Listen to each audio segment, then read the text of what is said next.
Morning, this is the Eager Beaver Show. You are listening to a True North Eager Beaver Media Incorporated podcast.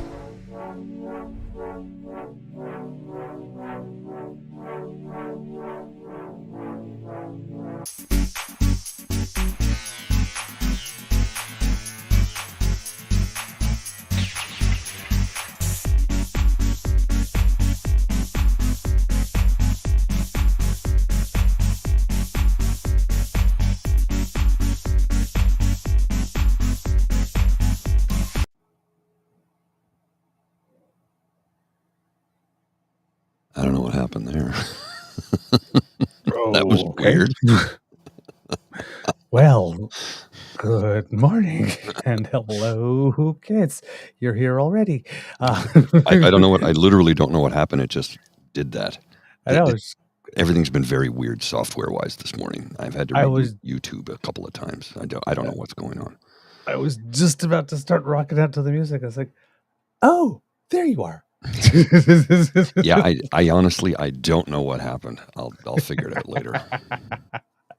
Okay, well, let's pretend the music just finished. Well, good morning and hello, kids, and welcome to season 3 and episode number 403 of the Daily Beaver Morning Show here on the Grier Media Network. Yeah. Oh, today, recording day is Thursday, June 13th. It's the late, unfortunately, Beaver Mama's birthday. She would have been 85 today. So happy birthday, Mama. I'm your host, the Eager Beaver, pronouns he, him, hey, he, Mr. Beaver A. And with me, as always, is my good friend, Mr. Grizzly. And I believe it's also Kit Hughes' birthday today as well. So if I got that correct, happy birthday to you, Kit Hugh. I am your host, the Eager Beaver, pronouns he, him, hey, Mr. Beaver A. And with me, as always, is my good friend, Mr. Grizzly. A big thank you goes to our podcast's founding sponsors, the Pepper Master, the Misfit Mysteries from Corvid Moon Publishing, and CanadianTarot.com.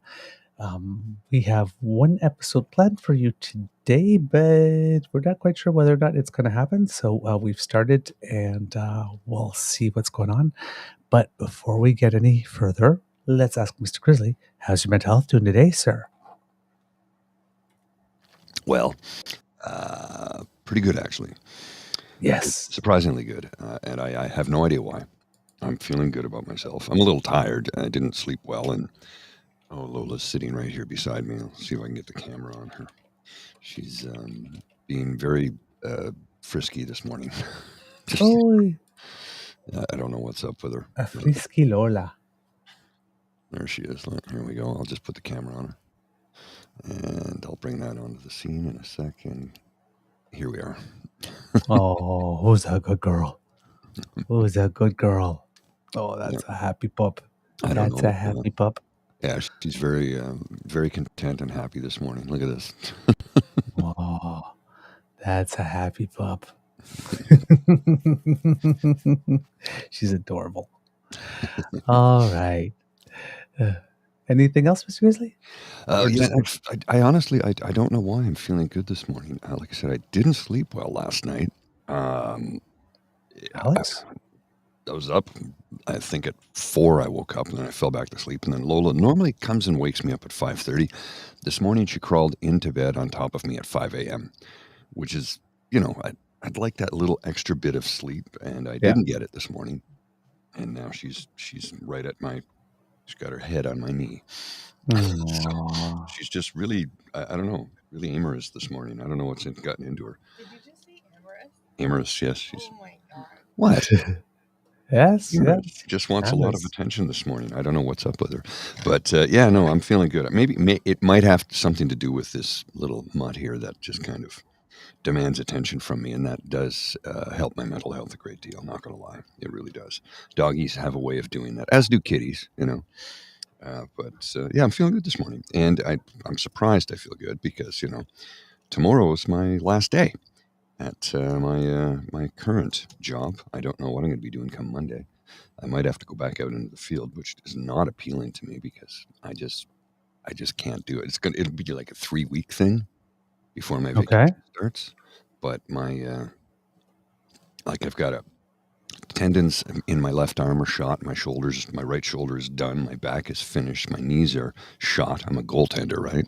And my left foot, I've been having a tendonitis problem in it for a while now. So how I'm going to be able to do that sort of work, I don't know. If that's what I have to do for 3 weeks, I don't know how I'm going to be able to get through it. So maybe I'll start an OnlyFans. my angry Speedo Man rants. Yes. OnlyFans. I'll start that right away. All right, there you go. Apparently, our guest had not received the link, so maybe I made a mistake when I put in the email address when I sent it to him, but he's got it now, so he should be joining us soon. That Okay. hesitation, we didn't know if our guest was busy, because that happened to us last evening. We were going to record something with our guest from the Mental Health Project, the Men's Project in La Ronge, Saskatchewan, and our guest is from the Indigenous community, and well, when an elder needs something, Yeah, no, you yep, drop and elders do. come. Yep, you drop and do. So elders always come first, even here. So we had no problem with that. But yes, basically. A couple of minutes after we finished our promo, he texted, and then it's like he's here, but I was already in bed. it was already a little late. So instead, he will be joining us on Saturday itself when we're going to be doing the pubcast. They'll be able to broadcast in from the center where they'll all be gathering, I believe, after the walk. Fantastic. So there you go. You're over 1,000 subs. You're not rich yet, says PNC. You're not rich yet? No, not yet. Not yet. Get there, though, but not yet. I think we've made $18. Woohoo! Earned. We didn't make it. If you make it, you go to jail because that's called counterfeiting. Yes. I don't make money. I earn it. I do get a kick. What are you doing? Here's how you can make money. Don't do that. Yes. What are you doing in the basement, Bobby? I'm making money, Mommy. Oh, okay. How are you doing that? Don't ask. Don't ask how I do that. All right. While we're waiting for our guest to arrive, get some cubs because, of course, there's some big news going out there with regard to the NSICOP report. Yes, not yesterday, but 2 days ago, Elizabeth May had a chance to read the report. From what I've been reading in the press, it seems like they had to get yet another security level clearance because from what I was reading in the articles, Miss May had to be cleared for this one and Mr. Singh as well. And Mr. Blanche is getting this clearance. So I'm wondering if there was a level even higher than what they needed to see the David Johnston report. Or whether or not those clearances only last for a certain amount of time. But there's a little clip there, Mr. Grizzly, I have, and she gave her feedback, which is really interesting. And the other thing is, gentle correction on us, we misreported something. I found out more information. It seems that especially the 11 members of NSICOP, when they joined NSICOP, they actually sign something where they waive their parliamentary privileges. So that thing that we've been saying, if the Conservatives want to, they can because they got their 2 members. Apparently, they can't. So they sign it away. So when Andrew Coyne was writing in his article, somebody would have to leak it. It seems that it can't be those 2. So all those members on the committee actually sign that away. They can't see it and they can't go into the parliament and abuse the parliamentary privilege and just drop it. That's why they keep insisting the PM release the information because he's the only one who technically could. Mm-hmm. So that part now makes sense. Yeah. So just what you know, we got it wrong. We're going to get things wrong. And we're facts first. Yeah. So we wanted you to know that. All right. But then, like his PNC Bio goes, well, that explains PP. Well, then that makes it even more so now because now we have a situation. If it can't be such that those 2 and that PP is the only one that can and PP won't see it, it really means that PP does not want to know what's going on in his own party. That's a Yeah, that's a and tell. Mr. Singh has been raking him over the coals for this as well. Good. So Mr. Singh apparently saw the documents on Wednesday and still hasn't said what he had to say about it. He will be coming out at around 3:15 this afternoon Okay. Eastern time to be able to give his take on it. But Mr. Grizzly, if you have Miss May, I do indeed. Let's take all a right. Only a small number of MPs with top secret security clearance can read the original report, and Elizabeth May is one of them. I found myself looking around at colleagues, wondering who could it be? Who would sell out this country? Before she read it, I would describe myself before reading the report as good and freaked out. but she says she came away reassured. I can say I have no worries about anyone in the House of Commons. There is no list of MPs who have shown disloyalty to Canada.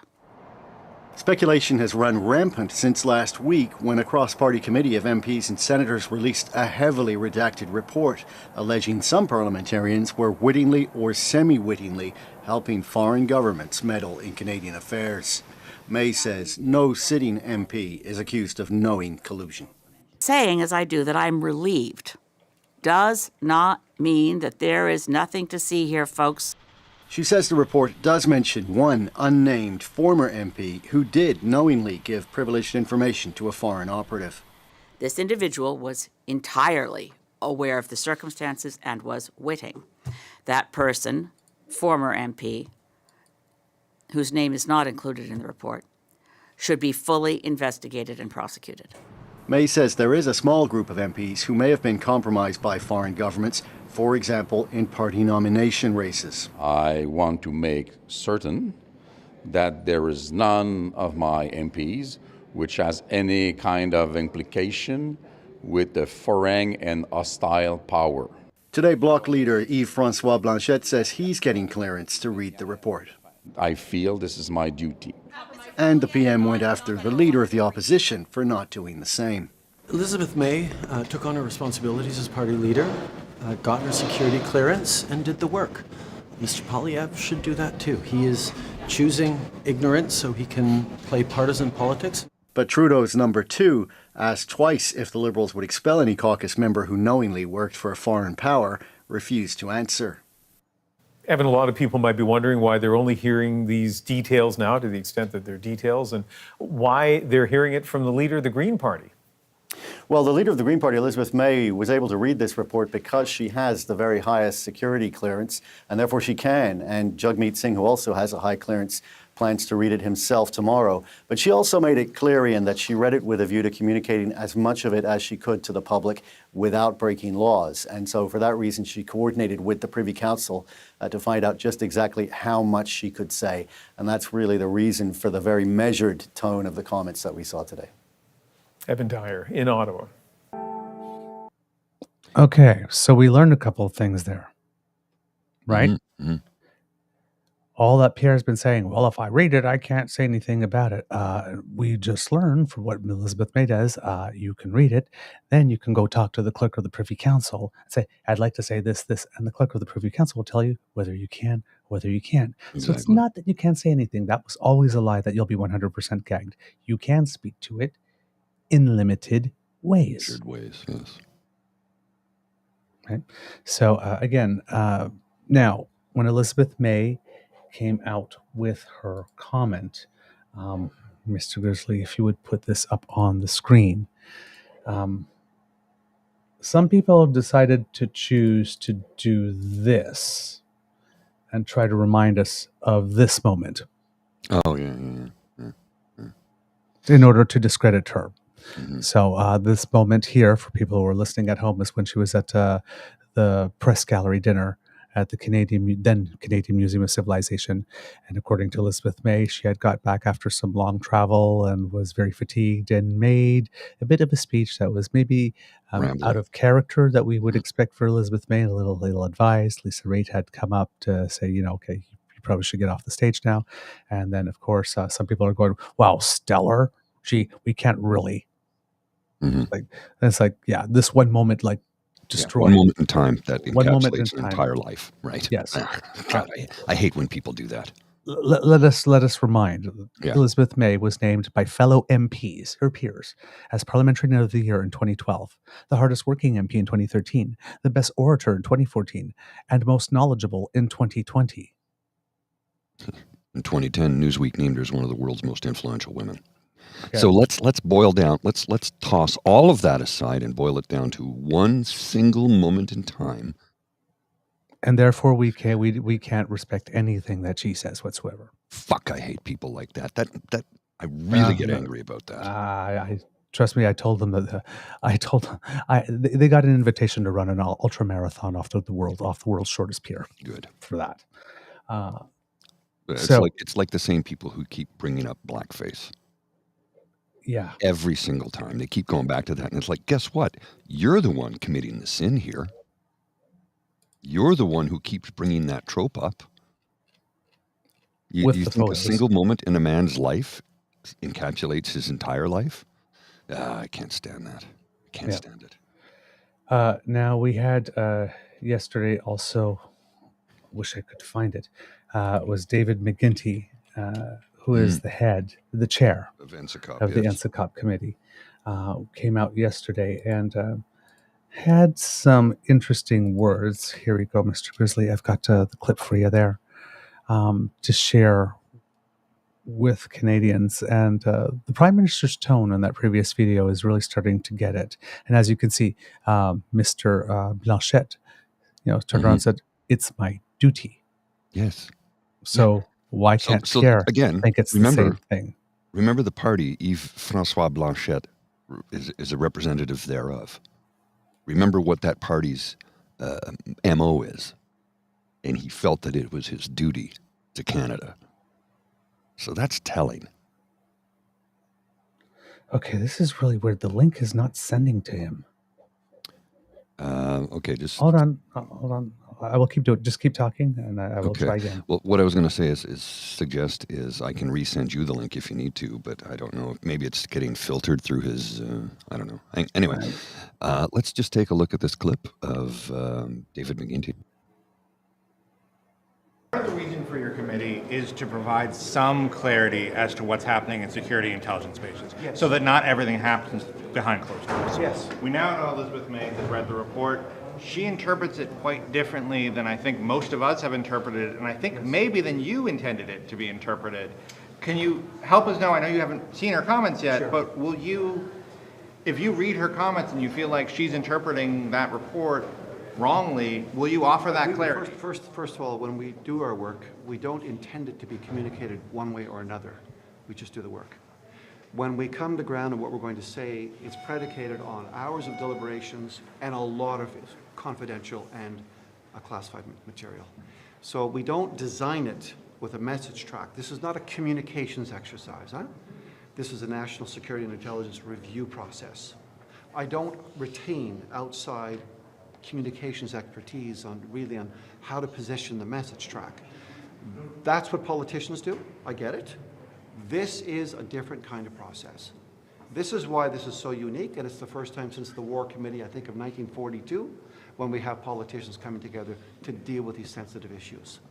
Because we don't game it out. We do the work. Now, if people have read the review, I don't think they can come to some of the conclusions that were being bandied about over the last 5 or 6 days. Right now, Ms. May has made some comments. I'm told they're helpful. It's good that we're having the debate. It's good that Canadians are paying attention. And I think it's also good, that question is probably the most important. Are we building trust in Canadian society? Do people think we have this? I think we do. I think we can. We're coming to it. We've called out the government where they've been weak. We've been very clear about it. We've given them a pathway forward. We've been very clear about that. Now it's up to the government, and for that matter, other political party leaders to act together. Which conclusions are you talking about that have been bandied about? Some of the conclusions that have been bandied about, which ones are you talking about? Well, I'm talking about, obviously there's a really big focus on who this, who that, who do you have, what do you have, This is not something that could be divulged based on classified information. Everything that we can say about parliamentarians, again, you keep coming back to parliamentarians. It is a very narrow strip in this very wide review.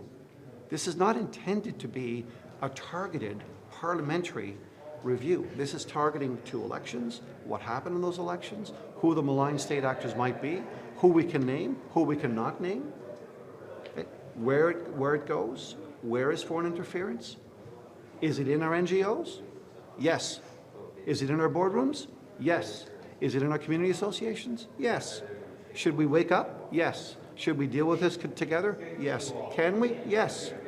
Have we given 5, 6, 7 steps forward? Is Bill C-70 a good start? Yes. I said it 2 nights ago at the Senate. This is an important, good start to build on. So the committee wants to keep it very positive, and the committee wants to see progress.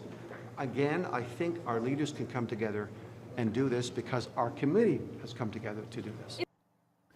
Wow. I thought that was the right response. Right? Yeah. Okay, I need you to talk because the phone that I'm trying to send, what's happening is that our email, the messages are being sent, but the text from the link is appearing in black on a black background, so he can't see it instead of white. So now I'm trying to send it to him by text, but for some reason I can't copy and paste his phone number and using it. The phone is everything. Tech is not working. I you know what? I can't use Facebook on the phone to text anything on the Mental Health Walk event page. As soon as I click on something, it disappears. So have you tried restarting? I don't know what's going on with Facebook. But man, sorry. Yeah, I had issues this morning working on some edits in YouTube, and it was not saving any of the edits I created, so I had to restart YouTube, which was really frustrating because you sit there and you're doing these things, and then all of a sudden it's gone. Okay, we have him. Bill's here. Oh, finally. Hi, Bill. How you doing? Okay. So, sir, let me just bring up his page here. Do an introduction. I have the Bill Jeffery, the Lonely Man Project, as we did discuss earlier. It's written up in the descriptor. Bill Jeffery is a gentleman from St. John's, Newfoundland, and he wrote a song called "The Lonely Man," and he has a project that accompanies it. So let's just, without any further ado, let's just bring our guest in because we've had a heck of a time trying to get him here. So, good morning, Bill. How you doing? Hey, good morning, guys. Hey there. Very well. How are you? Doing great this morning. Thanks. Sorry about that. For some reason, our links were appearing in black on a black background instead of white, so you couldn't see them. That's no problem at Don't know all. why. Technology is great when it works. Yes. Yeah. Thank you so much for joining us. Okay, I'm going to read a bit of your bio because we didn't get to do it in the intro here. But for the Kids and Cubs, Mr. Jeffery is a dedicated Canadian certified counselor and certified personal training specialist with a passion for holistic well-being. He has a master's degree in counseling, psychology, and certification in personal training, and he brings a unique blend of expertise to support clients in achieving their physical and emotional wellness goals. In his counseling practice, Bill provides compassionate and evidence-based therapy to individuals facing a variety of mental health challenges. Driven by a genuine desire to help others thrive, he founded the Lonely Man Project to raise awareness of men's mental health, and he has a very big event going on this evening. Which is sold out. Yes, sold out. He has been actively sounding the alarm on the need for services designed for men and changing the conversation around what it means to be a man. So, perfect guest for what it is that we are doing here. Outside of his professional initiatives, Bill enjoys songwriting, playing guitar, hitting the gym, and spending time with his wife and 2 kids. Bill is dedicated to his ongoing personal growth and is deeply committed to supporting others on their odyssey towards greater health and happiness. So, Kids and Cubs, please put your paws up and give a round of applause for Mr. Bill Jeffery. Welcome to the Beaver Lodge, sir. Thanks very much. Happy to be here. We start every show, me asking Mr. Grizzly how his mental health is doing today, and we do that for our guests too. So how's your mental health doing today? Because I know that there's a lot going on. Must be a little nervous. Yeah, you know what? My mental health is fantastic today. We're excited. It's a big day here in Newfoundland, Labrador for us. It's a milestone event that we're going to put off tonight. That's been a long time in the making. Large Thunder and by, I'll tell you this now. I used to live in Gander and St. John's, so. I'm not from the Rock, but military kid. military. I dad. gotcha. Yeah. Yeah. Yeah. Spent some formative years there from 77 to 80. So the accent never leaves, you know? No, Maybe you'd like to tell our audience about your event. Please. Sure. Our event is called An Evening of Men's Mental Health. We've got Dr. Robert Whitley coming down from McGill University. We've got a silent auction, of course. It's a sit-down dinner, stuffed chicken breast, real nice, elegant type affair. I've got Dave D'Entremont is speaking. So ideally, the event is Dr. Whitley is going to give an overview on what's going on with men and boys. Where are we? Why it's happening? What can we do about it? And then we got 3 speakers that are going to give 3 different perspectives on men's mental health. So Dave D'Entremont's going to talk from the CEO perspective, the boss's perspective that we don't talk a lot about, but like when you're the boss, who do you talk to? Yeah, it's Right. very And true. how do you separate that from your home life and your family life, and how it kind of all rolls in together? So his talk is going to be called Unraveling. Then we've got Audrey Wade speaking, and Audrey lost her son to suicide 3 years ago. He was only 19. That's So heartbreaking. she's going to talk from the mom's perspective, and then I'm going to talk a little bit about myself and where the Lonely Man Project came from, and where we're headed going forward. The need for men's services. All right. Indeed. Very much needed. Very How much needed and very much, sorry, just give me a sec here. Very, very much needed and very much neglected up until, I think, very recently. Yes. Yeah, absolutely. Yeah. How did the idea for the event come about? Well, I started the Lonely Man Project. Actually, the full picture for me, I had depression 20 odd years ago. And, I'll speak a bit about it tonight at the event, but, I was a tough guy back in the day. I wrestled heavyweight with the varsity Seahawks at Memorial University. I bounced downtown.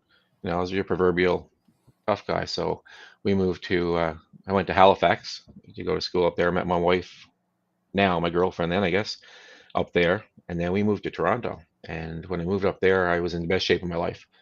600-pound deadlift. I was, Oh, wow. yeah, I was like a monster type of thing, real physically active and fit. I went out and played some touch football with some computer guys that I was working with at the time, and I popped a disc. So, of course, being from Newfoundland, you don't mention the word disability 20 odd years ago was a dirty word. So I tried to power through it like we do with our physical and our mental health as men. And about 8 months into it, I bumped into the nurse at work, and she said, "How long have you been like this?" And I said, "About 8 months." She said, "Can't be here, go home." Because at that point I was kind of dragging my leg behind me. I had sciatica down through the leg. The pain was absolutely terrible. So it turned out I needed surgery. It wasn't getting any better. And in the 18 months that it took, I went from the best shape of my life to the worst shape of my life. Yep. Up to about 400 pounds. And in the meantime, I'd morphed into this other guy, and I didn't realize it.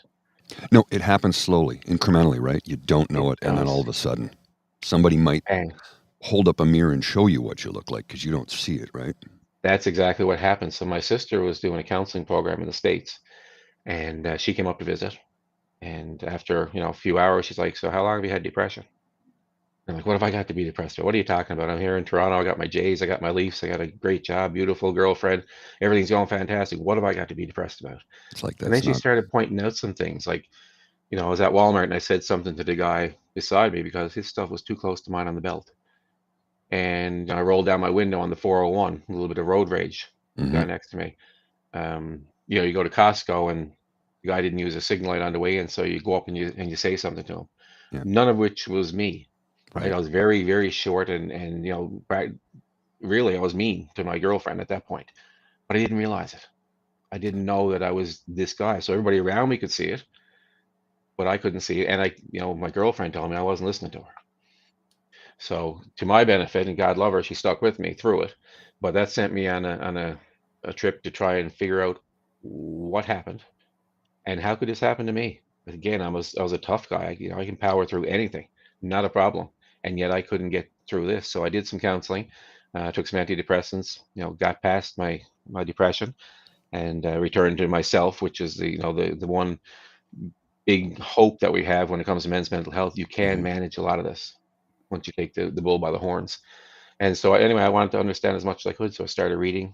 I started, watching everything I could I could watch, try to get as much information as I could, and then I said, you know what, this is what I want to do. I want to work in this. So I came all the way around, and I applied here at the university. We moved back home, and I wanted to go do the counseling psychology program. And I applied, and I didn't get in.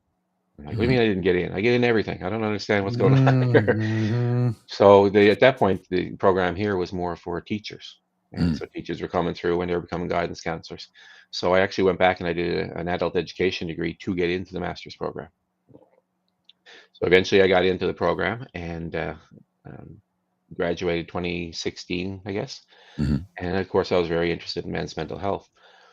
So while I was doing the program the year earlier, I also ran a program here for the kids, a soccer program after school, and for 5 years. And during one span back in 2015, I had 3 different ladies come up to me in the gym. Now, they didn't come up together. This is all 3 separate conversations. I'd be studying. I was just a chunky guy by the scoreboard on Saturdays that was over reading his books. And these 3 ladies came up to me over the 11-week span, and they all told me a similar story about their husbands. So their husbands were all coaching for me in the program. And they come up and say, like, that's not the guy who's at home. Like, he's not slapping high fives. We're not laughing at home. In fact, they all said something similar to the effect of, we're all walking on eggshells. Right.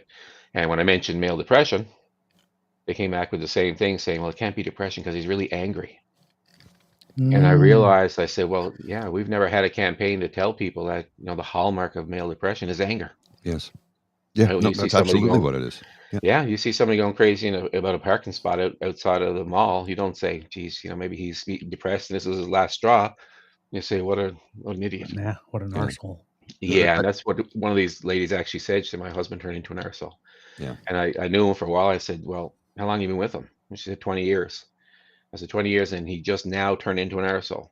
I do think maybe there's something else going on here. Something's a little off. New behavior. So all three ended up getting diagnosed with depression later on, and unfortunately, one of the couples actually split up because of it. It was probably preventable, but that's where the Lonely Man Project idea came from.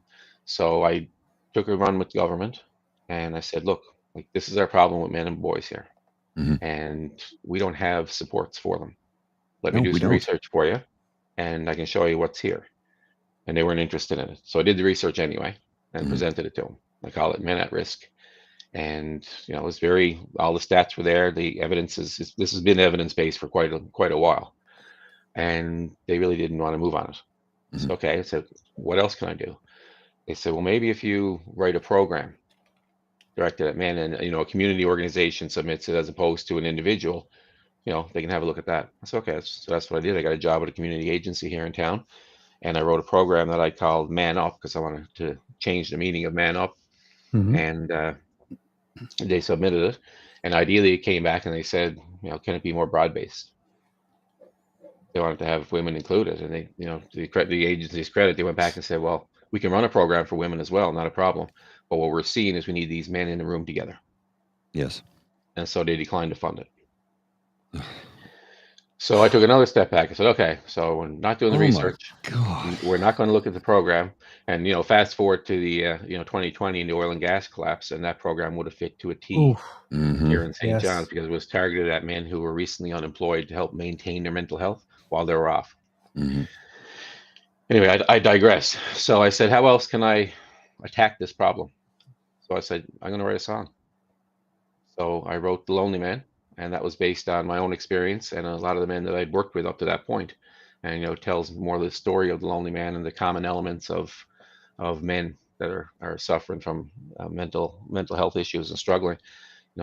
Here's dad, he looks great on the outside. His job is great. Everything looks wonderful. And on the inside, he's just in turmoil. Yeah. So I wrote that song and I said, you know what, I'm going to do a crowdfunding piece. And if we get support for this, then we're going to push forward with it. And if we don't, then, you're kind of really, it's not the time for it, or, nobody's that interested right now. It's going to be really hard to sell. So anyway, in short order, we got enough money to go to Nashville and record it. I just put a link to it in the chat there for anybody who wants to have a look at the video. So we went to Nashville and recorded the thing and came back, released it. Got a lot of uptake, more uptake in Nova Scotia than we did in Newfoundland. Mm-hmm. which was different. It was #1 song on a station up there, and from there, the Lonely Man Project was born. So it's been a comedy of errors all the way through. Like COVID really knocked the stuffing out of us, like a lot of things. I had a couple of heart attacks in the middle. Oh, That kind Jesus. of threw us off, yeah. So this event we're having tonight is something I wanted to do 2 years ago, but the health didn't allow for it. But this is the big major spotlight, first one we've ever had in Newfoundland and Labrador on men's mental health. Well, and this is the whole point of our mental health walk is to stress the fact that there's little to no support for men, #1, and #2, as you said, so many men are walking around with depression and have no idea. And so many of the problems that we have with society, I think, can go back to mental health issues. Now, I'm not saying everything, but a great number of them goes back to that. It's like, because most people I meet are pretty even-keeled individuals. But I see because, I've been battling depression for 44 years and anxiety. And I kept, when I first was diagnosed back in the 90s, and said, you've been like this for a very long time. What was, we know my breaking point, if you will. We know what my cause was, but we'll get into that some other day. But when I first came out with depression and talked to people about it, I got that, what do you have to be depressed about? I'm like, that's not what it is. It's the brain chemistry is not working properly. That's why I'm angry all the time. That's why I can't get out of bed. That's why some days at work I want to crawl under my desk and weep. And I try and explain that to people in the 90s, and nobody, oh, you're being ridiculous. You got a good job. You got a good place to live. You're earning good money. I'm like, okay. So then I just clammed up about it. I didn't talk about it. And I went on medication, and I went on Paxil. Not sure if you're familiar with that one, but that was not a good medication for Mr. Paul here. The old grizzly bear damn near said goodnight to the planet. And I talked about it the other day on Dean's show. And I was on that medication at the time that I went in, called a bunch of people to say goodbye. My cousin came and rescued me, and, I'm still here as a result. I went off that medication, and then I said, I'm not going back on medication. And I didn't until February of 2020, right before the world shut down. and it was because I was out on a Saturday night at a charity fundraising event. And I've got a photo of me from that night, and I look older there. I look 10 years older in that photo than I do right now. And that's 4 years ago. And I was talking with a friend of mine who was a physician and said, you should try the Zoloft. I think it will work for you. She said, I'm on it right now, and without it, I don't know if I'd be able to cope. And I'm like, really? She goes, here's the thing to remember. If it doesn't work out for you, you can stop and everything goes back to the way it is. You'll still be you. And I went, that's what I needed to hear. It was not just from a doctor, but it was from a doctor that is a close, personal, dear friend of mine. It just gave me a little bit, because my first interaction with medication did not go well. So I was really leery about trying it again because I thought, I'll go a little off the rocker. I might become thoughts of suicidal ideation, all of that. I got lucky. I got a good medication with my doctor. I had a long conversation with him, and he said, no, let's go. Let's try this. I'm on 50 milligrams, like the smallest dose you can take, basically. And it's made a tremendous difference in my life. I still have my moments, when you have a lifelong battle with it. In my case, it's kind of endemic. I don't think it's ever going to be cured per se, but I work on it. I do therapy. I meditate. I exercise. I take my beautiful big dog here for a walk frequently. Let's see if I can get her on the camera. Oh, she's right in the lens right now, so I don't think I'll put her on. But it's the difference it's made in my life is night and day. Anybody who knew me back then can see the difference now. Do I have things to work on? Yeah, I do, because I've got 40 years of untreated depression. So breaking some old habits, learning how to deal with things in a new manner. There's a lot of work I still have to do, but I'm happy to do it and I'm eager to do it. But the thing that, that like you just said, that the supports aren't there for us. And like you said, 20 years ago, big tough fella, You don't talk about these things. Oh. And I'm dumb enough, too, that I even, back in 2017, I tore my right shoulder. I was in the gym, working out, doing shrugs, and I go, oh, that hurt. Oh, I got 3 more sets to do. I'll power through. Then it was 8 weeks of absolute freaking agony. Agony. And for some reason, I pushed on for 2 more years, 3 more years before I decided, okay, it's time to fix all of this, because I was trying to do the whole holistic, let's just exercise, let's just eat right, that's not, there's more to it. Yeah. You need a full frontal assault, and you need therapy, maybe medication. I'm not saying it works for everybody, and I'm not telling people to take it, but consider it. Put it on the option that you think maybe this will help.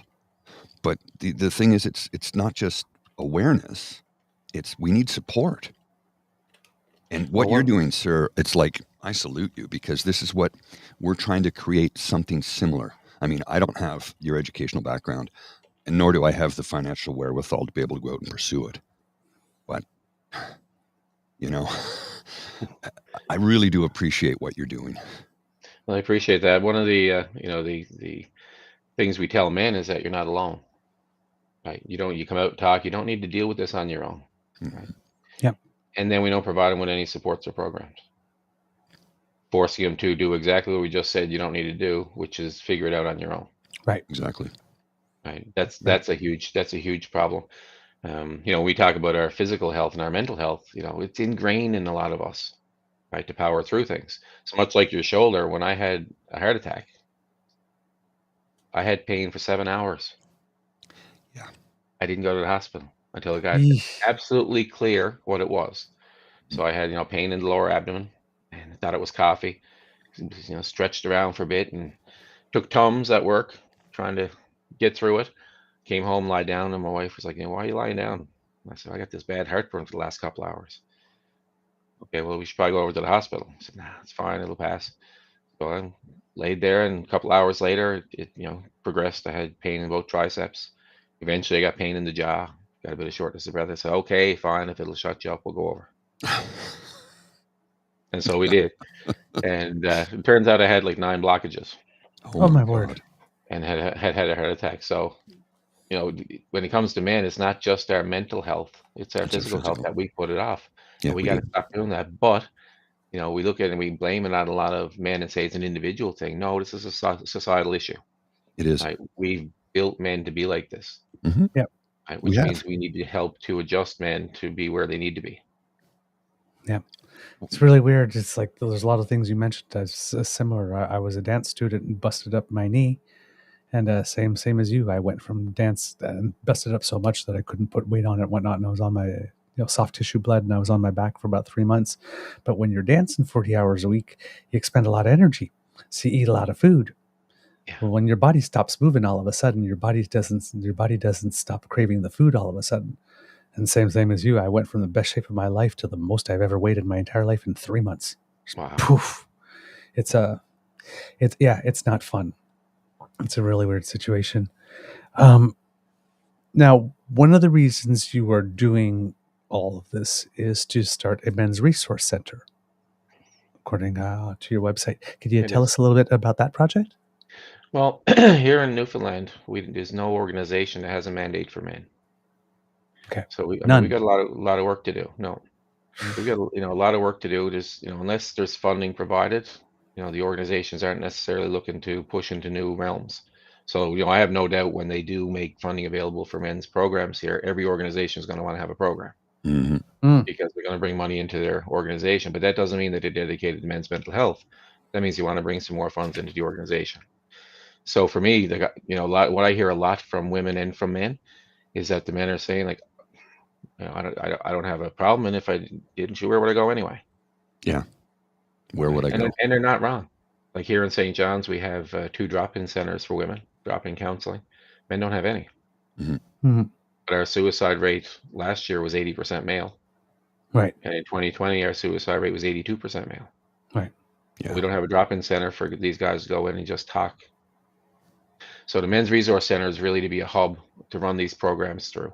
It's going to be a place for men and men of all different stripes and sexualities and creeds, and just a place for men that we can start to address some of these inequalities in society, and where men can feel safe and comfortable to come in and talk about what's going on. Run your men's groups, run your programs, run some programs for partners who are struggling with the men to try and get them to get some help. But it has to be run through an organization if it's going to be done effectively. Yeah. One of the things about your website, which is really great, is that you put up some statistics for people who want to consult and find out more about the issue. You have here 72% of Canadian men have unhealthy habits, putting them at risk for chronic conditions and diseases. That's according to the Canadian Men's Health Foundation. On average, approximately 4,000 Canadians take their own life each year. Of those suicides, 75% are men. Approximately 1 million Canadian men suffer from major depression each year. Canadian Indigenous men have a suicide rate that is double that of the Canadian national average, with Inuit men being 11 times the national average. Yeah. It's just, there's just so much. In 2019, 1,666,200 Canadian men over the age of 15, roughly 9% of the male population, reported that they have seriously contemplated suicide in their lifetime. We're failing our men, and we're failing our boys specifically. Yes, and you have a section on your page as well about the boys. And I was wondering, like, we've been talking about men, but we haven't talked much about young boys and children yet. I was wondering if you had anything that to share with our audience Well, about that. what? I do, because I actually went in last summer. I spoke at a golf tournament for a kid who had completed suicide. And I guess I went a little off script, I tend to do that. I can talk all day. I've seen me do it. But I really spoke from the heart at the golf tournament. So about 2 months ago, I had a principal who was in attendance ask me if I would come in and speak to her high school boys, do an informal session with them. So I said, absolutely. Like, we got a lot of work to do with our boys, and I wanted to have a gauge of what exactly we're looking at in there. So I went into the school, and first thing I did was put on the board, be a man. I said, okay. I said, lads, what does this mean to you? And it was just the boys in the room, and the male guidance counselor was there with us. And I got the same old mantras that we would have had. You're going to be tough. You're going to be competitive. Right? One kid actually said it means beating up other kids. Right? That same type of traditional masculinity that we were all brought up with. And it dawned on me in that moment that, like, we haven't done any work with the boys in schools. Like, I got a daughter who's 20 and a son who's 19. And my daughter came out of school, and the world's her oyster. She can be anything she wants, and we've done a lot of work on that, which is fantastic. We have more work to do, but on the boys' side, we didn't do anything. So my son's coming out much like I came out. Traditional male jobs. He's not looking at nursing in these other areas. So I spent the session redefining what it means to be a man. That's what I really think we need to do with men. We got into talking about the toxic masculinity. And I absolutely hate that term. Right? And I said to the boys, like, there's absolutely nothing wrong with being a man. Nothing wrong with being a young man. You should be proud of it. Now, are there behaviors that are not going to serve us well? Oh, yeah. Absolutely. So I asked them, when they told me, what being a man means, I said, who exemplifies that? And first name came out was The Rock. Right? And I love The Rock. The Rock's great. Oh, yeah.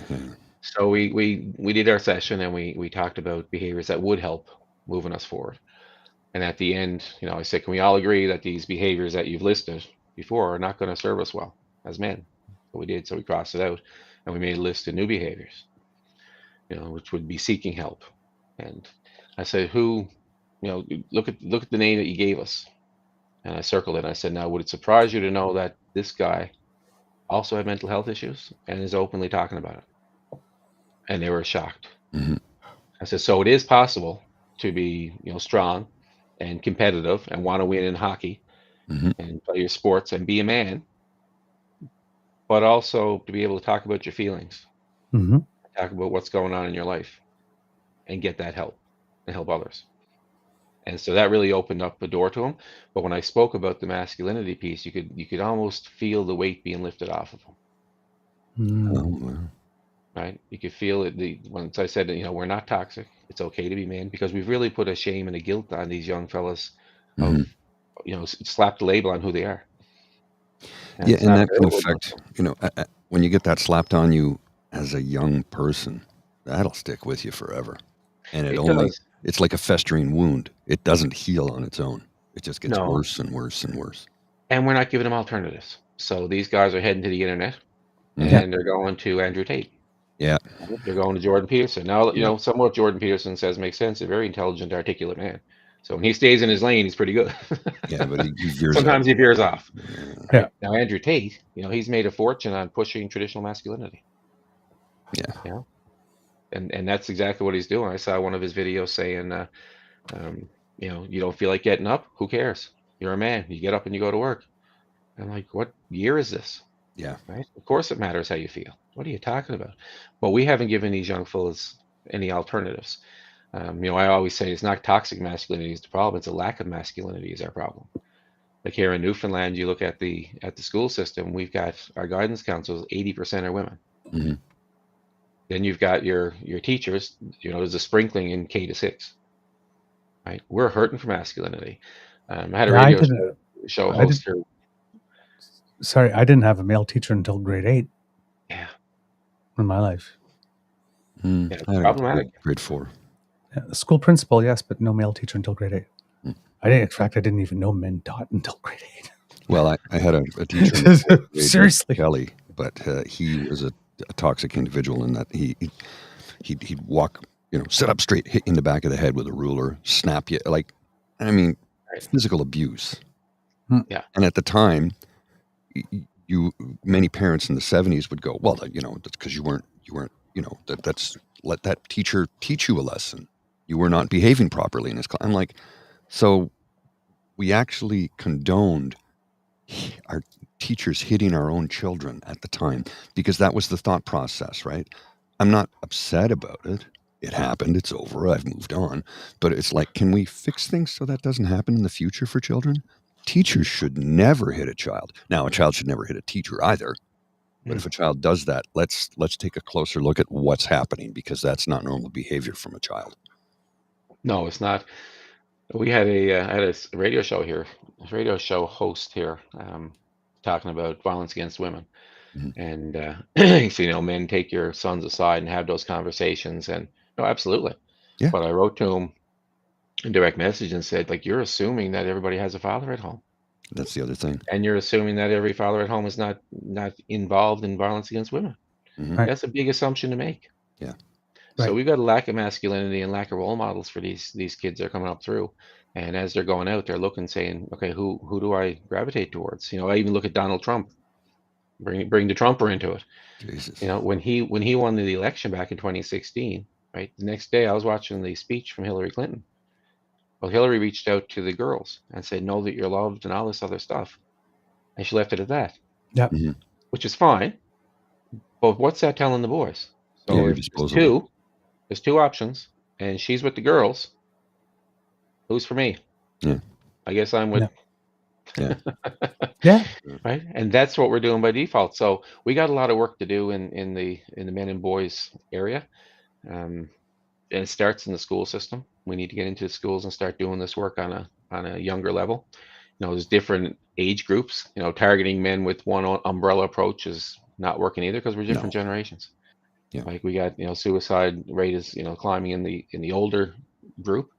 I'm 51 now, and when I'm learning, I looked at the suicide rates when I started this. I'm like, why is that age group so prevalent? I don't understand. And now that I'm 51, I get it. Mm-hmm. Like I said, my kids are 19 and 20, and a lot of the guys I'm seeing coming into my practice, they lack purpose now because they were always brought up to be purpose driven. So they were dads and they were husbands and they were providers. And all of a sudden the kids are moving on. They don't quite need dad like they used to. They're always going to need him to some extent, but he doesn't have a purpose anymore. Mm-hmm. And I'm trying to help these guys find why they're still here. Mm-hmm. Yeah. It reminds me of a story I read about a gentleman who, when he was very young, decided he wanted to retire at 50. And this story is about 30 years old. And so he worked really hard his whole life. He saved, he scrimped, he put his money together, and he retired at 48, actually. And he was financially set for the rest of his life. and he didn't make it to 55. He leapt off the Golden Gate Bridge because he no longer had a purpose. He had nothing to do every day. He had no purpose in this world. He had nothing to get up and look forward to. He didn't have a job to go to because he was retired. He didn't have it. His family didn't need him because they were financially well off. His peer group was still working. They were all still at work. I had a friend who retired at 35 and he was back to work 2 years later. And I said, why? He goes, it's not about the money. He goes, I was bored out of my tree. He goes, sure, I have my neighbors who are all in their 70s and they're retired. All they want to do is play golf and drink beer all day. He goes, I have other interests. All of my friends in my peer group, in my age group, are all at work. Yeah. So he went back to work because he's like, this is going to kill me. And he knew it. He knew it would kill him. He's a smart guy. He's very self-aware. Yeah. Yeah, lack of purpose is it's huge. It's huge. It's massive. I'm struggling with that right now because on Monday, I don't know what I'm doing. My contract ends tomorrow. I don't know what I'm doing on Monday. My employer is trying to find me more work. They want to send me back out into the service, but I don't want to get into that right now. But I'm struggling with that right now. That being said, my mental health is surprisingly good right now. But I think this little mutt here has a lot to do with it. My very supportive wife has a lot to do with it.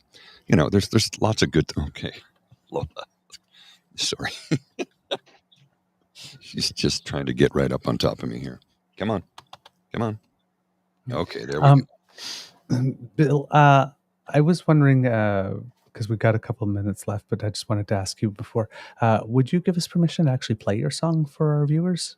Oh, absolutely. Yeah. Okay, good. Yeah, I We can end with that. I'm not sure how much time there is. Yeah, no, I wrote the song and released it, and I encourage as many people who want to share it. It's amazing how many people you can reach, and when it comes to men's mental health, you don't know you're reaching them. Mm-hmm. Like I hear from people that we reached 4 years ago. Oh yeah. I played this song up at Kemp Shore Music Festival in Halifax. That's where I debuted it, I guess, on the open mic stage up there. And I still remember, like, there was a man. He must have been 600 pounds. He's a really big man, like a mountain coming down the side. After I finished playing, I just saw him walking down from the grandstand area there. And he came over and tears in his eyes, and he shook my hand. And he said, "You don't know how much that song meant to me." Oh wow. So it really resonates with a lot of guys, and it should, because it's really the common elements that a lot of guys are going through. Well, I'm going to do a little shameless self-promotion here. I have an ASMR mental health YouTube channel. I'm going to put a link in the chat here for those who are new to the show.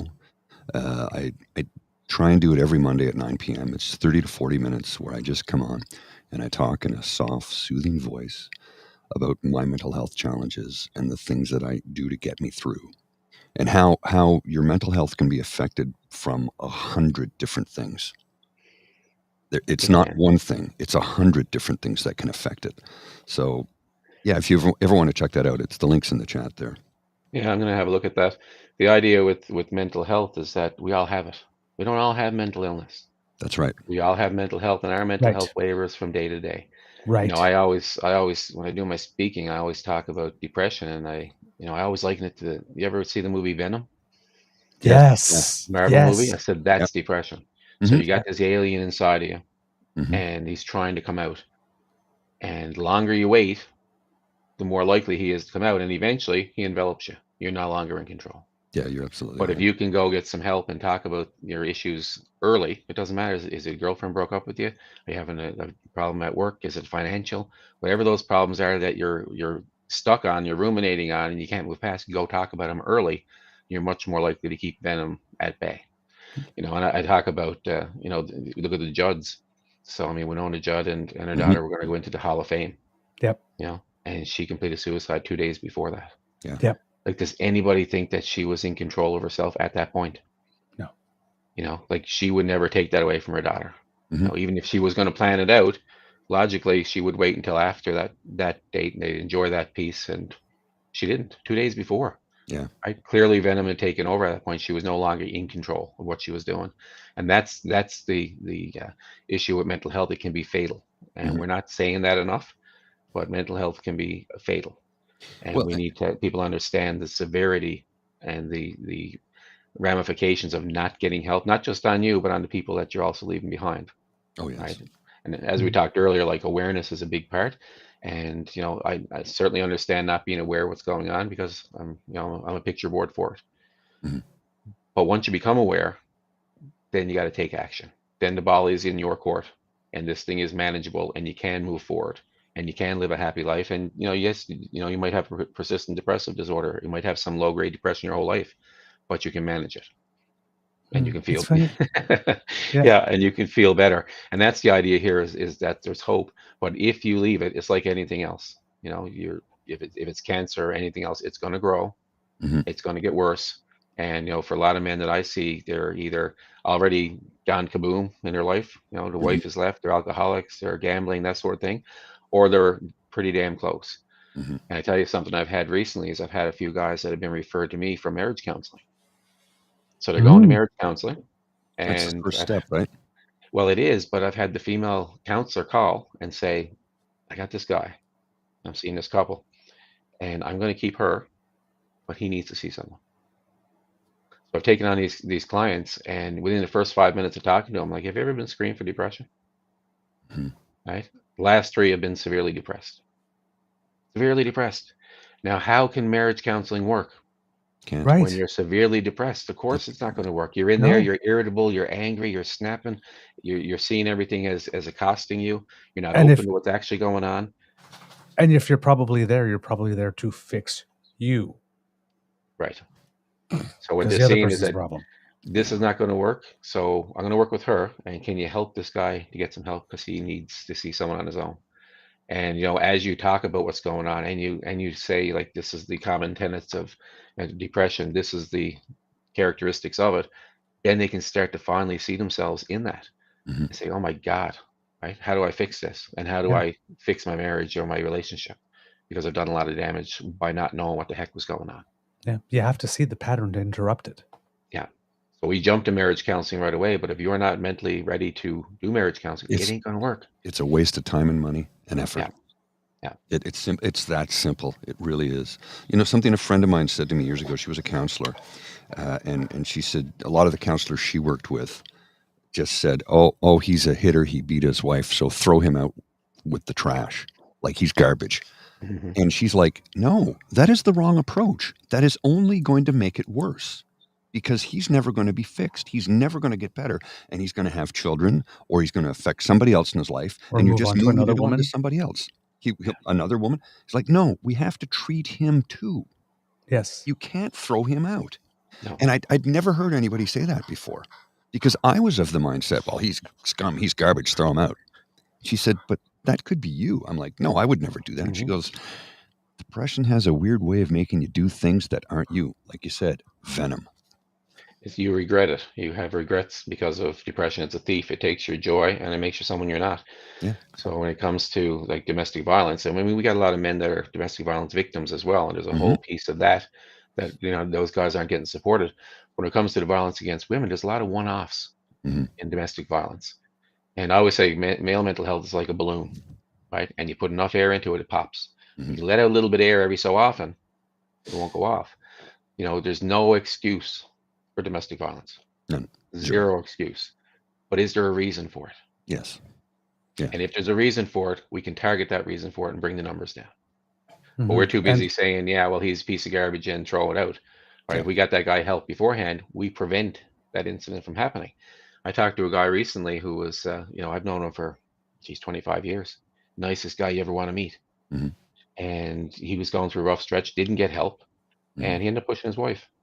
She got up in his face, they're having a row, and he pushed her. So now he's got this other big, huge problem. He's never done anything like that. And he said, Bill, I can't even believe I did it. Right? He's so regretful. But he was just at a point that he popped. So much pressure, it wasn't him, but he did it. Again, inexcusable. Yes. Yeah. But is there a reason? Can we prevent those one-off from happening by providing services and changing the conversation around what it means to be a man? Yep. I think we can. I like that you mentioned that because a lot of people think if you're able to explain something that you're excusing it. It's like no. No. That's not excusing something and explaining something is not the same thing. I mean, ideally, if you look at, even the bullying situation, like if you were getting bullied, Paul, what's the first thing you want to have happen? Right? The guy to stop punching you in the head? Yeah. That'd be nice. Yeah, that'd be Right? nice. Yeah. Whatever way. That's what whatever way. So that's what we'd like to see happen. But that's not what we do from a policy point of view and a program point of view. Right? We do exactly what you mentioned earlier. We move the victim. We don't touch him because we don't want to have programs that are targeting men. We don't want to have the supports for them. So we're going to move the victims around, but then this cycle continues and continues. Where else have we heard about that happening in a specific institution? Where they just move them to a new did I say that out loud? You was out loud. So if men are the problem in this situation, well, why wouldn't you target the men with programs and try and stop it from happening? That's the logical approach for this thing. Right. But that's not what we're doing.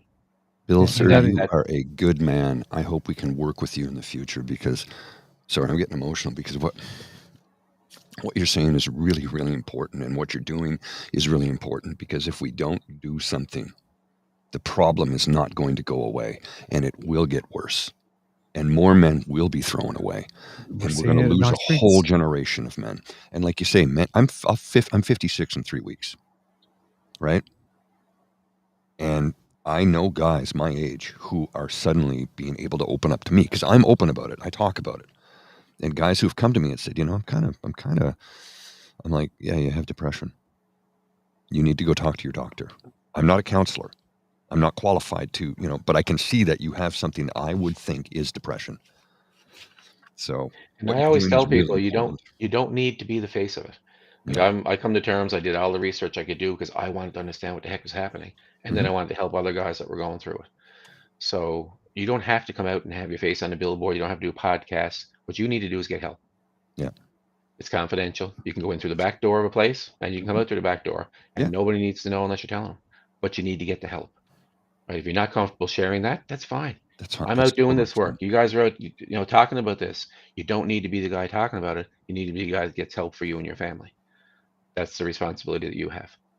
Yeah. And that's the message that we need to get out to a lot of guys. Yep. I concur. So on my website, or on the Lonely Man website, I should say, my website I actually changed in the fall of last year to focus on men. So I was actually counseling for men now, trying to bring men into counseling. Hey, this is a spot for you to go. But on the lonelyman.ca website, you'll see I put up there, it's called 30 Days of Depression. Yes. And so I had, a few years ago, I had a lot of guys, and I guess I was, late 40s, a lot of guys that were reaching out to me privately through Facebook because they're going through issues and had a lot of questions about depression. Of course, I was talking about men's mental health, but I realized I'd never actually talked about myself. I assumed people knew I'd gone through depression because I was such a big advocate for it. But I said, so for November this year, instead of raising money, I'm going to talk about myself. I'm going to throw in some of my experiences and I'm going to put some of the psychology with it and why this was happening. Like one of the things my wife and I did when I went through the depression, and again, I wasn't listening to her. You don't listen to the people closest to you. You don't. We did a lot, I did a lot of damage, and like I say, God love her, she stuck with me. I'm not a peach at the best of times. But we actually went to a psychologist so that the psychologist could explain men's mental health and what was going on. So it wasn't coming from me, it was coming from a trained professional. So there's different ways to approach this as well. Once you become aware and decide, I'm going to do something about it, your life can return, you can be happy, you can be healthy, you can move forward, and you can have the life that you want. But it's really in your hands to get the help once you do become aware of it. And so for us in Newfoundland, I want to have a campaign. I want to change that conversation. I want to have billboards up. I want men to get this information wherever they can. I was part of a Bro Matters national research project back around 2016, 2017. I don't know if you ever heard of John Lee Wang, Dr. John Lee Wang. I'd come across something that he did, and it was called the Depression Indicator. And so you answer these questions based on the algorithm that it gives you. It actually gives you the likelihood of you developing depression and a time frame based on how you answer these questions. Wow. Yeah, I'll dig out the link and I can send it to you. Appreciate that. Thank you. But I was like, coming out of graduate school, oh my God, look at this thing. This is absolutely phenomenal. And so I called him and said, or I sent him an email and said, would you be open to talking about this? I'd love to understand more. And so he gave me 15 minutes, 3 weeks down the road sort of thing. And we got on the phone and started talking. We talked for an hour and a half. So he was he called, I guess about 2 weeks later, he sent me an email and said, I got this new project that just got funded for Movember. It's called Bro Matters. And would you be on the advisory committee for it? So I was the only guy from the East Coast that was on this advisory committee. And the idea with the project was it was an e-mental health program. They're trying to see, how do men consume information? How can we reach these guys? So the idea is like, men they're not going to walk around with a Jeffrey counseling and wellness hat on. No. They're not going to walk around with their thought journal. That's not going to happen.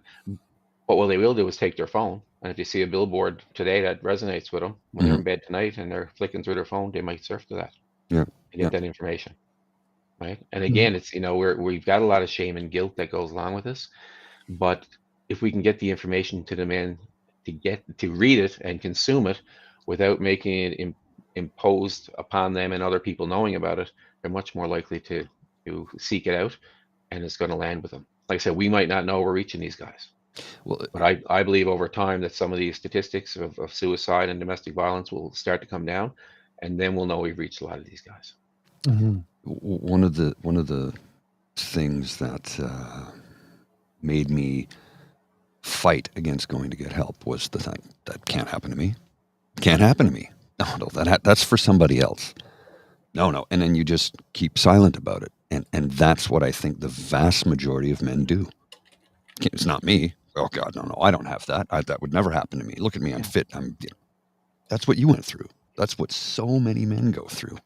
And then when you do realize, okay, there is something wrong with me, the last thing you want to do is talk to anybody about it. And that's Exactly. She's trying to eat my food. That's why she keeps getting up on me.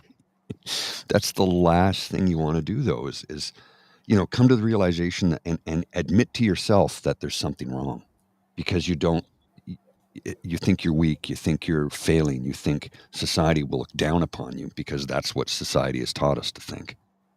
Well, I'm going to throw something else, a different angle at you that I've noticed from putting this event together. So I always talk about a double stigma.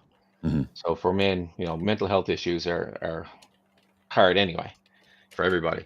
But for men, it's the problem that I can't handle my own business. Yep. I've been brought up to be competitive and dominant. Guys next to me, independent. Even though we're friends, I can't open up to them because I'm competitive with those guys. Yeah. By the time you get to be say 50 odd, you don't have a lot of social capital around you. You don't have those guys to talk to because you've been competitive with them all your life, and you don't go in and talk to the guy that you're competitive with and say, I don't feel very strong today. I don't feel very good. Well, the competitor would love to hear that. Yeah. So you just don't talk about it. So we have the stigma of being a guy and admitting you don't have a problem. Then you got a double stigma of it's a mental health issue, which is huge to admit for anybody. But now I'm finding that there's actually a third stigma. And the third stigma that I found from putting this event together is that we've created a zero-sum game. So if you support men, that means you don't support any of these other groups. Right. And that's a real stigma that's out there. Not for everybody. Again, I use broad strokes here. But I found I've got people that have supported me for everything I've ever done. And with this, even though I could be texting them and say, well, can you check your email about the event? I sent you a silent auction request or an invite to get a table or whatever. And then radio silence. And then we might pick up the conversation in a week, like when I never mentioned the event.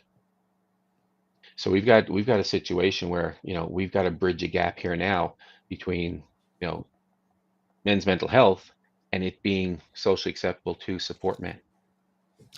Yeah, indeed. That's huge. And that's a huge problem. So like I know here in Newfoundland, I've got a whole portion of people that have never acknowledged the lonely man. They don't smack it, but they don't talk about it either. They don't promote it.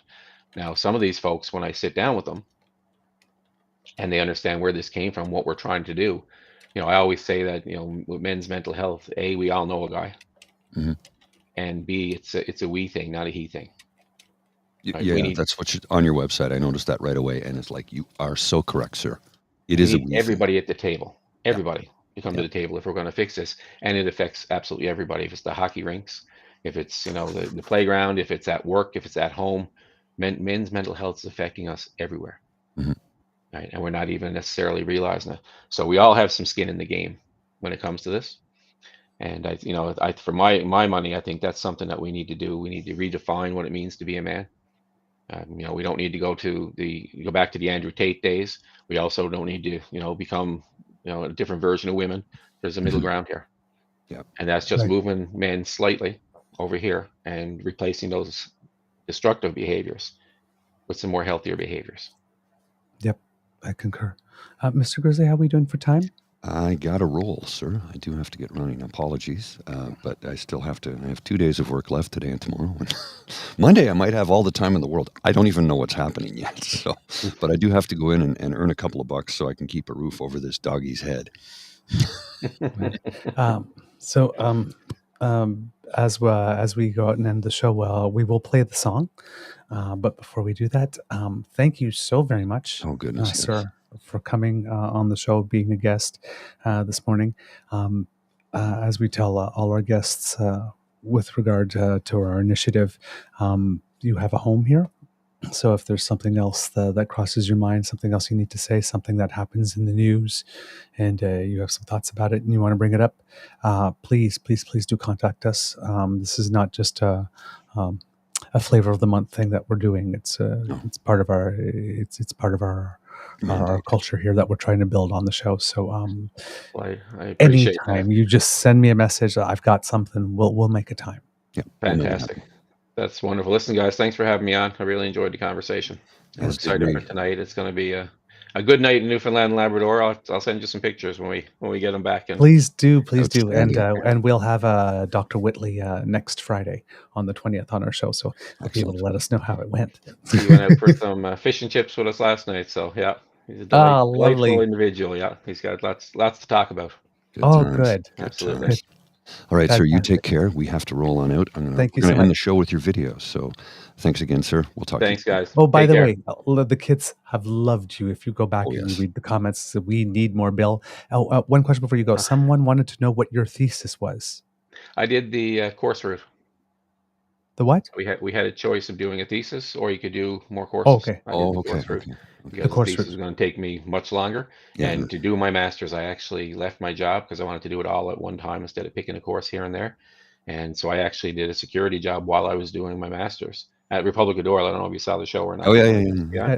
So I used to Love sit up that in the show. studio nighttime, and that's where I did all my coursework because I'd be in with the set and all that stuff. Nothing happening. I just got paid to do my courses. Excellent. So I did the course route. And So we've got like the world needs more Bill. Thanks, Bill, with a heart. Thank you, Bill. This was very informative, and you're doing awesome work. You're awesome, Bill. Thank you for coming, Bill. Thank you, Bill, and everyone. Have fun tonight.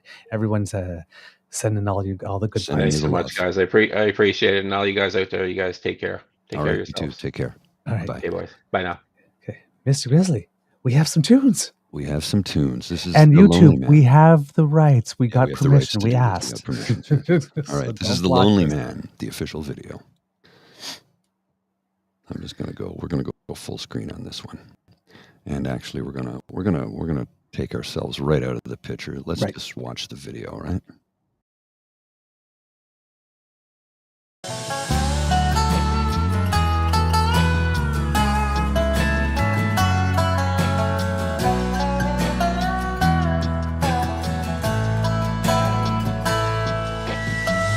He's got a family, kids and a wife.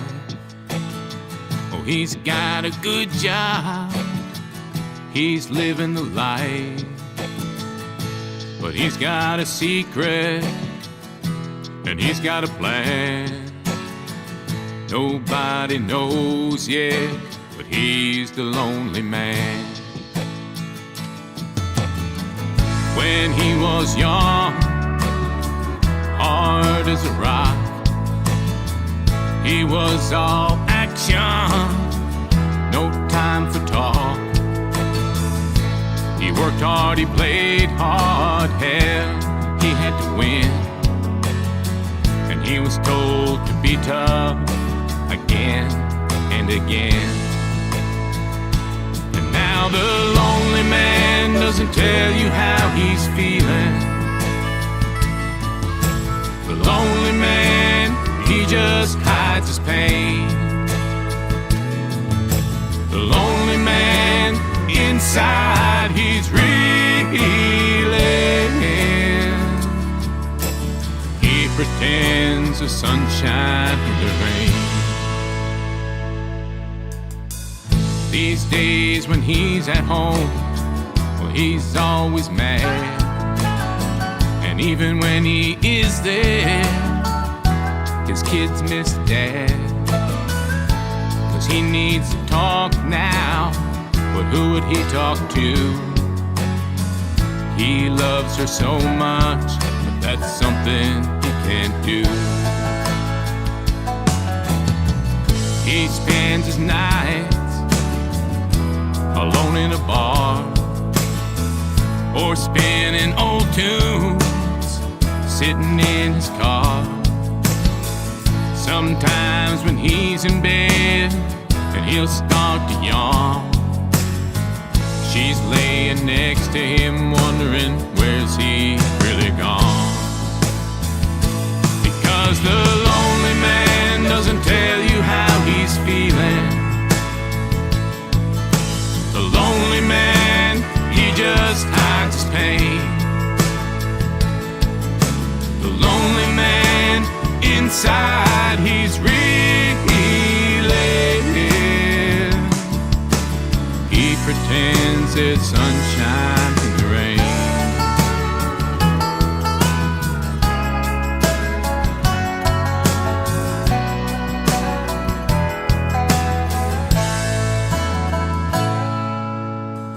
He's gotten older, but he's not the same.